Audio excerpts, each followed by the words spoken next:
코로나 사태가 우리가 2년 동안 계속되면서 여러 가지 많은 새로운 문화들이 생겨나기 시작했습니다. 그 대표적인 것이 바로 비대면이 아닌가 그렇게 생각합니다. 비대면이라는 말을 들을 때마다 가슴 한켠에서는 늘 씁쓸한 마음이 듭니다. 안 그래도 오늘날의 시대가 감정이 메말라가고 사람과 사람이 피부를 맞대고 호흡하고 정을 나누는 것이 식어진 시대입니다. 그러니 코로나 때문에 사람 만나는 것도 꺼려지고 악수하는 것도 불편해지고 같이 식사를 하는 것도 이제는 눈치를 봐야 하는 그런 시대를 살아가고 있습니다. 더 메마른 세상을 부추기는 것은 아닌가 그런 생각을 하게 됩니다. 이러한 현상은 교회 내에서도 마찬가지입니다. 교회의 생명은 예배에 있습니다. 교회의 생명은 모여야 하고 교제해야 하고 나누어야 합니다. 함께 피부로 맞대어야 하고 주님 주신 사랑을 함께 증거하며 교제해야 합니다. 호흡해야 합니다. 그러나 이제 비대면이 상식이 된 세상 속에서 예배도 비대면 예배가 대안이 되고 있습니다. 그래서 일각에서는 교회가 무슨 필요가 있느냐, 이미 유튜브를 틀거나 인터넷을 검색하면 많은 설교가 나오고 그 설교를 듣고 내가 은혜를 받으면 그곳에 온라인으로 헌금을 하고 그렇게 내 개인적인 신앙생활, 내 믿음 생활을 하면 되는 게 아니냐, 예수 믿으면 구원받는 것이지 교회 다닌다고 구원받는 것은 아니지 않느냐, 그렇게 말하는 신앙의 어떤 노선도 생겨난다고 합니다. 과연 우리가 믿는 믿음, 우리가 믿는 신앙이 그것으로 만족이 될까요? 하나님께서 원하시는 뜻은 교회를 통하여 천국을 이루는 것인 줄 믿습니다. 천국에 가면 코로나가 아마 없겠죠. 천국에 가면 예수님과 함께 얼싸안고 안고 손잡고 춤추며 기뻐 뛰며 내가 너와 더불어 먹고 마시리라 그렇게 말씀하셨습니다. 그 아름다운 천국의 모습을 교회에서 이루어 가야 하는 것이 교회의 사명입니다. 그러면 하나님께서 교회를 통하여 원하시는 뜻은 이 세상에 비대면이 상식이 되고 코로나로 인하여 많은 사람들이 꺼려하고 만나기를 불편하는 이 시대 가운데 교회는 교회로서의 사명을 유지해 가야 합니다. 지켜가야 합니다. 예수 그리스도를 구주로 고백하는 교회라는 공동체를 통해서 서로 협력하고 도와주고 격려하고 함께하는 것, 그것이 바로 하나님이 우리를 향한 간절한 뜻, 교회를 향한 주님의 뜻이 아닌가 생각합니다. 한 번 더 인사하겠습니다. 함께 할 수 있어서 감사합니다. 네.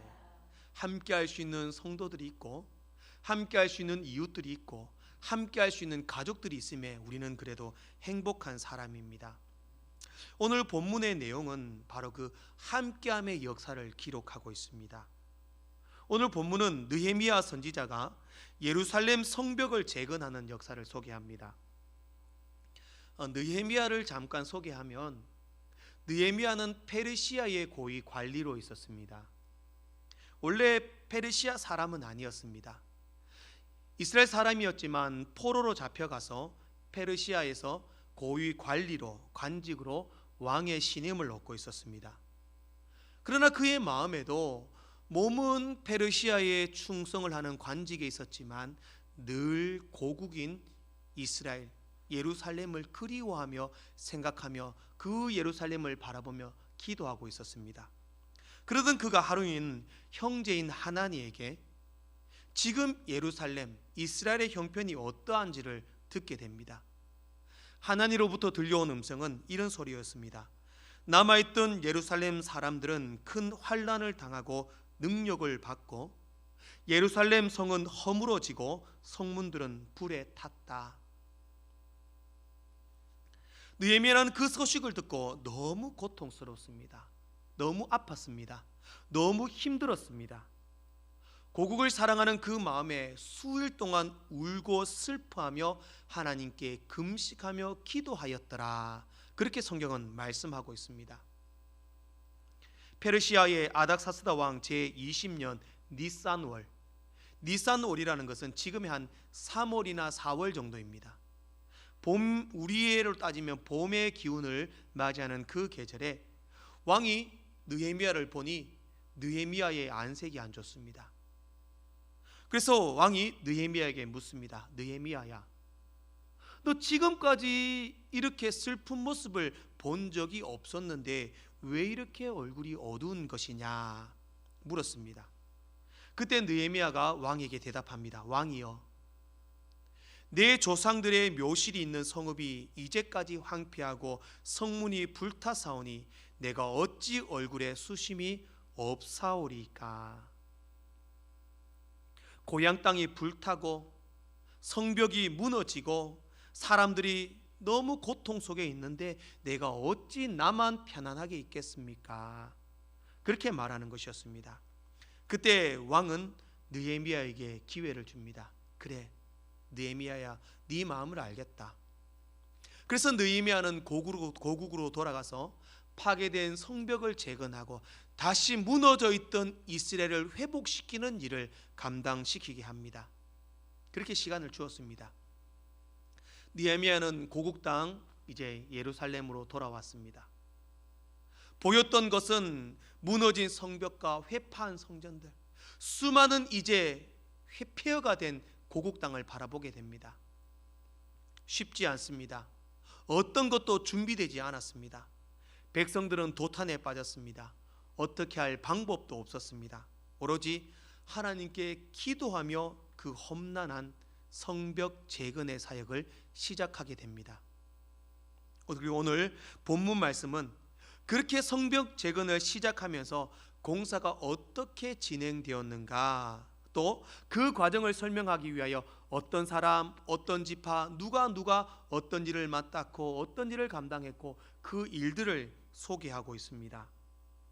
오늘은 그 본문 말씀을 중심으로 하나님의 거룩한 성 예루살렘 성벽을 재건하는 일에 함께했던 믿음의 수많은 백성들을 모습을 살펴보면서 앞으로 우리 서부교회가 나아갈 비전과 방향을 세우고 한 마음과 한 뜻으로 주의 큰 역사를 이루어 갈 수 있기를 간절히 소망합니다. 가장 먼저 첫 번째로 우리 모두가 함께 해야 합니다. 오늘 우리가 본문에서 다 읽지는 않았지만 느헤미야 3장에서는 성벽 재건에 협력한 사람들이 소개되고 있습니다. 이름이 어렵죠. 발음하기도 어렵습니다. 그런 많은 사람들의 이름을 기록하고 무수히 많은 사람들의 이름을 왜 기록해 놓았는지 우리는 이해되지 않는 부분도 있습니다.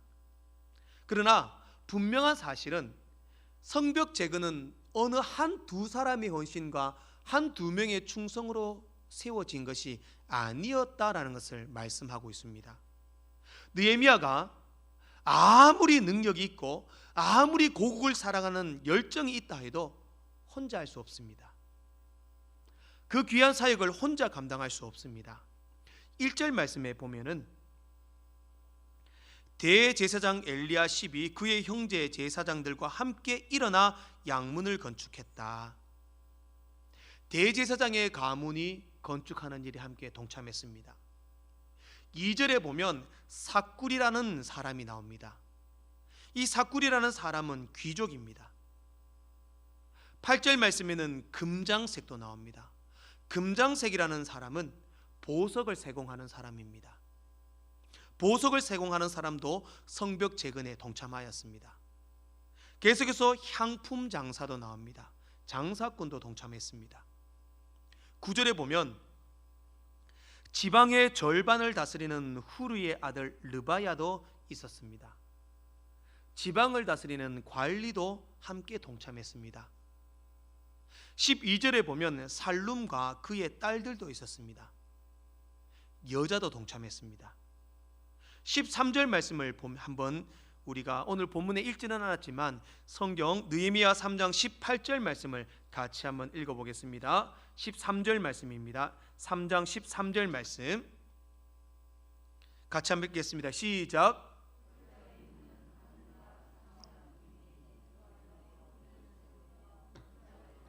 자물쇠와 빗장을 갖추고 또 분문까지 성벽 1000규빗을 중수하였고.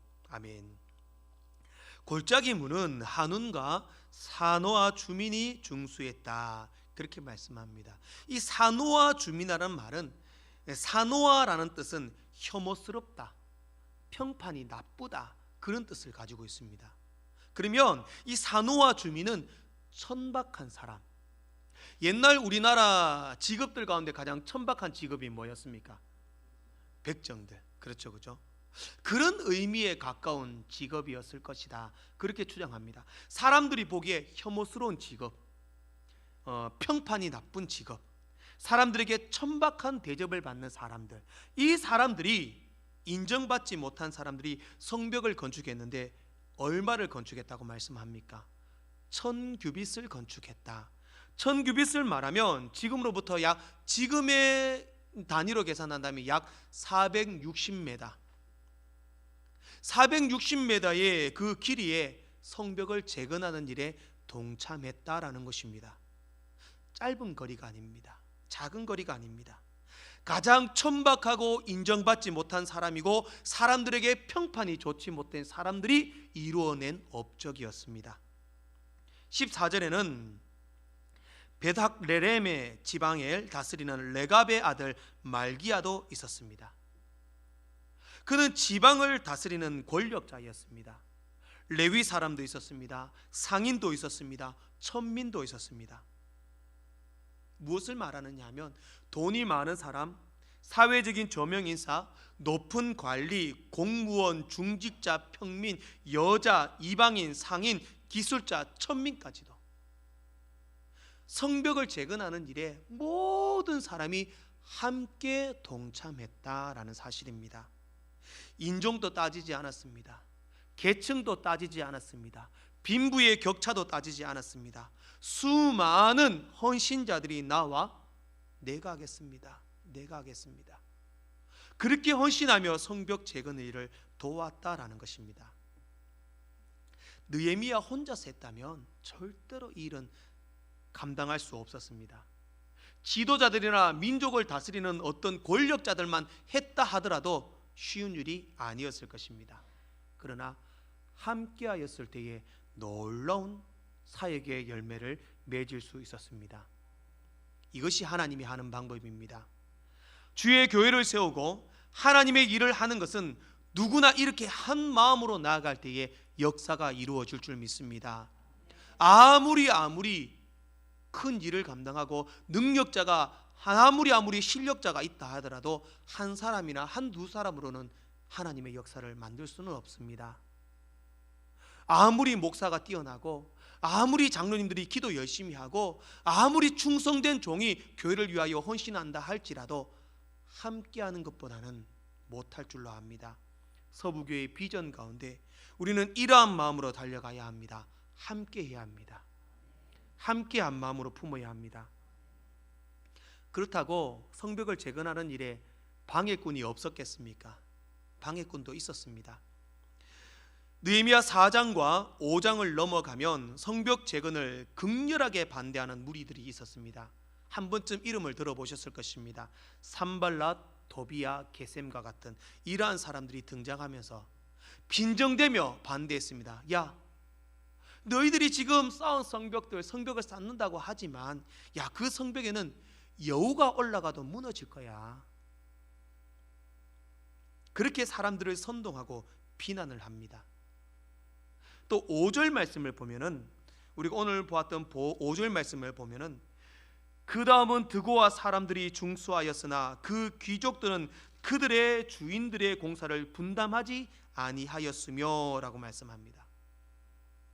여기서 분담하지 않았다는 협력하지 않았다라는 뜻도 되지만 더 자세한 원문의 뜻은 무엇이냐면 하나님의 뜻으로 받아들이지 않았다. 그렇게 말하는 겁니다. 그러니 느헤미야와 많은 협력자들이 성벽을 세우기 위하여 함께 헌신하고 성벽을 세웁니다. 그러나 몇몇 귀족이 이렇게 말합니다. 야, 그거 하나님의 뜻 아니야. 성벽을 세우는 것 하나님의 뜻 아니야. 그렇게 말하며 사람들에게 하나님의 뜻이 아니라고 선동을 하며 반대하기 시작했던 것입니다. 하나님의 뜻, 사람의 뜻 어떻게 알 수 있습니까? 뭐가 하나님의 뜻이고 뭐가 사람의 뜻입니까? 저는 이렇게 생각합니다. 하나님의 뜻이라면 불가능도 가능하게 되면 하나님의 뜻입니다. 안 되는 것도 되게 된다면 하나님의 뜻입니다. 사람의 뜻은 될 것도 안 되면 사람의 뜻입니다. 가능한 것도 불가능해지면 사람의 뜻이라는 것입니다. 하나님은 하나님의 뜻이라면 거룩한 하나님의 물줄기로 그 일을 만들어가고 세워가고 하나님께서 조성해 가는 것이 하나님의 뜻입니다. 성벽 재건은 하나님의 뜻이었습니다. 아무리 그들이 하나님의 뜻이 아니라 외치고 소리쳤지만 하나님의 거룩한 물줄기는 성벽을 재건하는 일에 역사하시고 움직였고 운행해 가셨습니다. 그러니 그 불가능한 일이 가능한 일로 역사되었다라는 것입니다. 오늘 그렇게 극렬한 반대자가 있었지만 느헤미야의 성벽은 52일 만에 완성되었습니다. 하나님이 뜻이었기 때문입니다. 사랑하는 성도 여러분, 하나님의 뜻이라면 우리의 서부교회의 비전도 불가능한 것 같지만 될 줄로 믿습니다. 그것은 우리가 하는 것이 아닙니다. 하나님의 은혜가 함께하여야겠고 우리 모두가 함께해야 이루어질 수 있는 비전임을 믿습니다. 도비야, 산발랏, 게셈 그런 적극적인 반대자 있었습니다. 하나님의 뜻이 아니라고 협력하지 않는 귀족들도 있었습니다. 그러나 하나님의 거룩한 물줄기는 흘러갑니다. 불가능한 것 같았지만 52일 만에 그 역사가 이루어졌습니다. 결국 하나님은 하나님의 그 뜻을 이루기 위하여 함께하는 무리들 속에 역사하셨다라는 것입니다. 신분의 높고 낮음, 많이 가지고 가지지 않음, 많이 배우고 배우지 않음, 건강과 능력이 있고 없음이 중요한 것이 아니라 함께하였을 때에 하나님의 뜻, 주의 역사가 이루어졌던 것처럼 우리 서부교회도 귀한 믿음의 백성들이 비전을 향하여 함께 달려갈 수 있기를 소망합니다. 한 마음을 품고 나아갈 수 있기를 원합니다. 2021년도가 얼마 남지 않았습니다. 지난 한 해의 우리 시간들을 돌아보며 이제 다가올 시간은 함께하는 한 마음으로 비전을 향하여 달려갈 때에 하나님의 큰 역사를 이루리라 믿습니다. 두 번째로는 내가 해야 합니다. 느헤미야 3장에서 성벽을 재건할 때에 수많은 사람들과 부족들에 대해서 이렇게 소개를 하는데 가장 중요한 단어를 두 가지를 꼽는다면 하나는 함께입니다. 그리고 그 다음은 바로 그 다음입니다. 그 다음. 우리가 첫 번째 대지에서 함께해야 할 함께의 소중함을 배웠습니다. 그리고 이제는 중요한 단어는 바로 그 다음입니다. 그 다음. 오늘 본문을 보면은 말하는 것이 어떤 말씀이냐면 계속해서 그 다음은 누가 있고 그 다음은 누가 있고 그 다음은 누가 있고 라고 그렇게 말씀하고 있습니다. 그 다음이라는 말의 뜻은 어떤 우리가 순서 누가 했으니까 그 다음은 누가 하고 그 다음은 누가 하고 어떤 순서적인 의미를 말씀하는 것 같습니다. 그러나 원문적인 더 깊은 의미는 책임이라는 뜻을 가지고 있습니다. 몫이라는 뜻을 가지고 있습니다. 그 다음은 누가 하고 그 다음은 누가 하고 너의 순서다라가 아니라 그 다음은 누구의 책임이다. 그 다음은 누구의 몫이다 라는 사실입니다. 하나님께서는 오늘 우리의 삶 가운데 내가 얼마나 위대한 사람이고 얼마나 보잘것없는 사람이냐에 상관없이 하나님은 우리가 해야 할 일에 책임을 남겨놓으셨습니다. 우리가 해야 할 일에 몫을 남겨놓으셨습니다. 보면요, 제가 그림을 준비해 왔습니다. 잠시 그림을 한번 보겠습니다. 예, 잘 보이십니까? 여기 지금 크게 네모나게 보이는 부분이 현재의 이스라엘 예루살렘 성벽입니다. 이게 지금의 예루살렘 성벽입니다. 이게 지금 황금돔이고 이슬람 사원이 있는 곳입니다.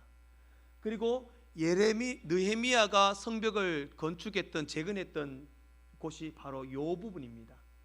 지금 이 부분을 재건한 말씀을 하고 있습니다. 예루살렘 성은 수많이 부서지고 세워지고 부서지고 세워지고 했던 그 성입니다. 그래서 처음 세워질 때 모습은 요만했습니다. 그리고 네모 진한 크기가 원래는 지금 예루살렘 성벽의 크기입니다. 제일 컸던 적이 예루살렘이 멸망하기 전이 제일 컸었습니다. 느헤미야가 지었던 성벽의 크기는 요만했고 지금의 예루살렘 성은 이만큼 크기로 있습니다. 자, 보면요, 제일 처음에 느헤미야 성벽을 지을 때에 1절 말씀에 제사장의 가문은 무엇을 지었다고 말하고 있습니까? 오늘 본문 말씀에 보면은 양문을 지었다 이렇게 말합니다. 양문을 지었다. 양문이 어디 있냐면 여기에 있습니다. 느헤미야 시대는 양문 여기 있지만 지금 헤롯성 지금 예루살렘 성에서는 양문이 여기쯤에 있습니다. 그 요 양문은 어떤 역할을 하냐면, 왜 양문이라 불리느냐 하면 양문은 말 그대로 양들이 출입하는 문입니다. 성전에 왜 양이 출입하느냐 하면 제사를 드리기 위해서는 제사에 필요한 양, 염소, 소 이런 제물들이 필요했습니다. 그 제물들을 출입하고 가져와서 제단에서 번제로 제사를 드렸다라는 것입니다. 그러면 그 양문은 양들이 출입하는 장소고 제사를 드리기 위한 모든 물건들이 오고 가는 장소였습니다. 그러니 제사장 가문 너희들이 지어. 제사장들이 제사에 드릴 수 있는 가장 어떻게 하면 가장 효율적으로 가장 좋은 방법으로 지을 수 있을까 생각할 수 있었기 때문입니다. 또 마찬가지입니다. 3절 말씀을 보겠습니다. 3절 말씀을 보면은 어문은 하스나의 자손들이 건축을 했다 이렇게 말합니다.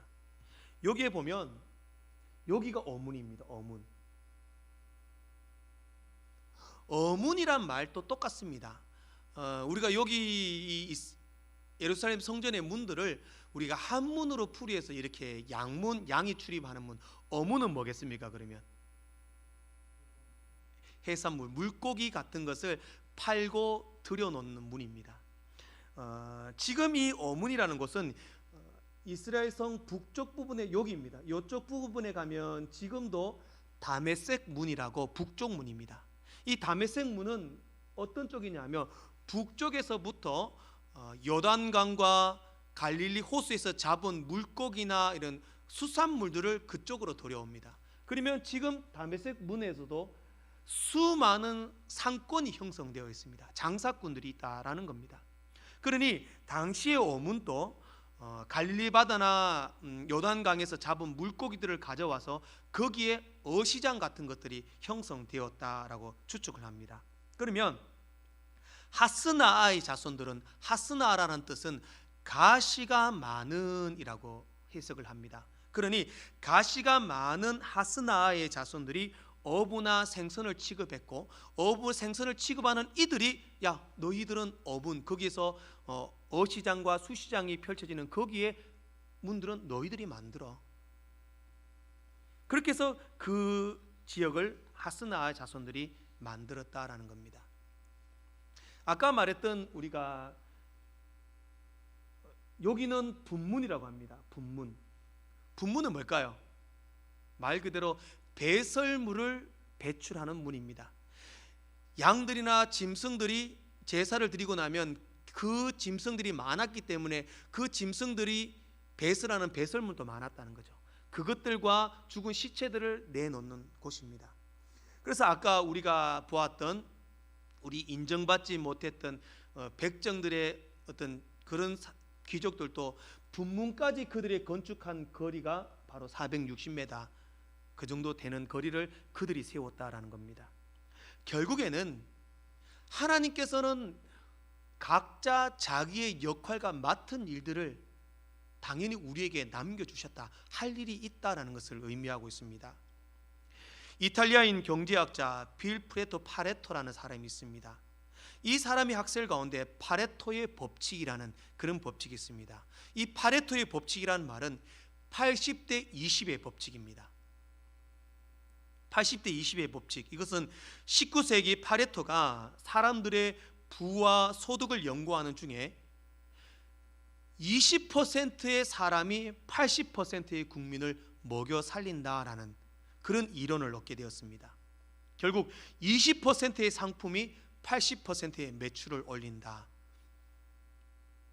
그래서 모든 조직마다 20%의 뛰어난 사람이 80%의 일반적인 사람을 살리고 먹인다라는 그러한 학설입니다. 마찬가지로 이러한 학설들이 교회에서도 동일하게 적용된다고 합니다. 어떤 거냐? 교회도 똑같다. 20%에 충성되고 믿음 있는 사람이 80%에 그저 출석만 하고 교회만 다니는 사람들을 끌고 가는 것이다. 저는 건강한 교회의 모습은 그렇게 되어서는 안 된다고 생각합니다. 20%의 능동적인 사람이 있다면 80%는 그러면 아무것도 하지 않는다. 건강한 교회의 모습은 아닙니다. 바른 교회의 모습은, 바른 신앙의 모습은 능동적인 20%의 사람이 바로 능동적인 100%가 되는 것이 바른 교회의 모습입니다. 내가 능동적인 100%의 사람이 되기 위해서는 하나님께서 내게 맡겨주신 책임, 내게 맡겨주신 일의 분량, 내게 맡겨주신 충성의 몫이 있다라고 생각하시고 그것을 위하여 헌신하고 내가 하겠습니다, 내가 하겠습니다, 내가 하겠습니다. 그렇게 할 때 우리 서부교회는 100%의 능동적인 믿음의 사람들로 인하여 교회를 아름답게 부흥시켜가고 성장해 갈 줄로 믿습니다. 다시 한번 고백하겠습니다. 내가 하겠습니다. 서부교회의 부흥은 나로부터 시작됩니다. 어디에서든지 분명히 내가 감당해야 할 몫이 있습니다. 내가 감당할 책임이 있습니다. 하나님께서는 반드시 그것을 남겨두셨습니다. 잘하고 못하고는 중요한 것이 아닙니다. 내가 책임을 갖고 내 몫이다 생각하면 기도할 수 있습니다. 헌신할 수 있습니다. 충성할 수 있습니다. 나는 못합니다, 목사님. 괜찮습니다. 그러면 잘하시는 분에게 잘합니다 칭찬하고 격려하고 사랑해 주는 것, 그것도 내가 해야 할 몫이라고 생각하시면 됩니다. 예수 믿는 사람은, 하나님의 교회는 함께 해야 합니다. 함께 하되 그 가운데 내가 해야 합니다.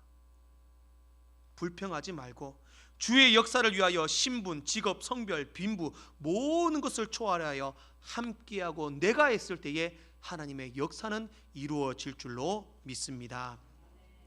마지막으로 세 번째로 주님이 기억하십니다. 오늘 본문에서 발음도 어려운 사람들의 이름이 무려 75명이나 기록되고 있습니다. 그리고 가문도 38개의 가문이 나오고 있습니다. 전체 성벽을 42개 지역으로 나누었고 10개의 문, 4개의 망대를 세웁니다. 이러한 위대한 사역을 75명의 이름과 38개의 가문이 서로 협력해서 이루어 갔습니다. 어떻게 보면 저도 읽다가 보니 발음하기도 힘든 이름이 있더라고요. 읽기도 힘든 이름이 있습니다. 성경에서 딱 한 번 나오는 이름도 있습니다. 그럼에도 불구하고 왜 이렇게 많은 사람들의 이름을 기록해 나왔을까요? 그냥 짧게 많은 사람이 협력하여 성벽을 완성하였더라, 그렇게 말할 수도 있었을 것입니다. 자신들이 어떤 일을 맡았고 어떤 맡은 구역이 얼마나 공사가 잘 되었고 얼마나 잘했는가, 그것을 책임을 묻기 위하여, 검사하기 위하여 그들의 이름을 기록한 것은 아닐 것입니다. 결국 이들의 이름이 세세하게, 그들의 가문이 이름이 기록된 이유는 한 가지입니다. 하나님께서 기억하신다. 하나님께서 너희들의 충성을 기억한다. 너희들의 헌신을 기억한다. 성경책에 기록되어서 전 세계가 인류가 너희의 모든 후손들이 이름을 기억할 수 있도록 나도 기억한다. 큰 일이든 작은 일이든 많은 물질로든 그 어떤 것으로 섬기고 헌신하던 것, 그런 것들보다도 성벽을 재건하는 일에 도왔다. 함께했다. 내가 너의 이름을 기억하고 있다. 그 사실을 말씀하고 있는 것입니다.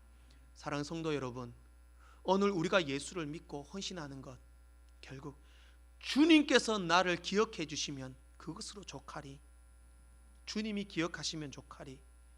오늘 우리가 주님 앞에 쓰임 받을 수 있음에 감사하며 주님이 나를 기억해 주심에 만족해 할 수 있기를 간절히 소망합니다. 2013년 4월 4일 췌장암 말기로 순교하신 고 조효진 선교사님이라는 분이 있습니다. 이분은 불교 집안에서 태어났고 자라다가 고등학교 1학년 때 예수님을 만나게 됩니다. 예수님을 영접하고 그분의 인생이 바뀌옵니다. 항상 그분은 세계 열방을 향하여 주의 복음을 전해야겠다, 그 열정과 열심을 가지고 살았습니다. 대학을 졸업하고 좋은 직장에 취직했지만 그는 그 직장을 내려놓고 선교지로 떠나게 됩니다. 결혼을 하고 아내와 함께 선교지를 떠납니다. 라오스에서 2년, 태국에서 6년 그렇게 선교 사역을 열심히 감당했습니다. 얼마나 열심히 선교 사역을 열심히 했던지 그만 몸에 문제가 생겼습니다.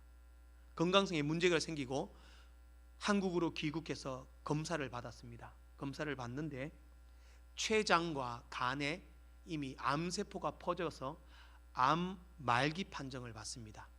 병원에서는 한 달을 못 살 겁니다 라는 그런 진단을 받습니다. 결국 그분은 한 달이 되지 못해 돌아가셨습니다. 그 선교사님은 돌아가시기 전에 자신의 목표를 세웠습니다. 정말 그 목표를 세우고 그것만 바라보고 믿음으로 살았습니다. 그 목표가 뭐냐? 자신의 신앙을 표현한 고백이었습니다. 바로 목숨을 걸어야 할 세 가지. 목숨을 걸어야 할 세 가지라고 하면서 자신은 그렇게 고백합니다. 목숨을 걸어야 할 세 가지, 그것은 바로 목숨을 걸어야 하는 믿음, 목숨을 걸어야 하는 거룩한 삶, 목숨을 걸어야 하는 충성과 헌신. 그 세 가지를 목표로 두고 마지막 죽음, 숨을 거두는 그 순간까지 목숨을 걸고 믿음의 길을 달려갔던 것입니다.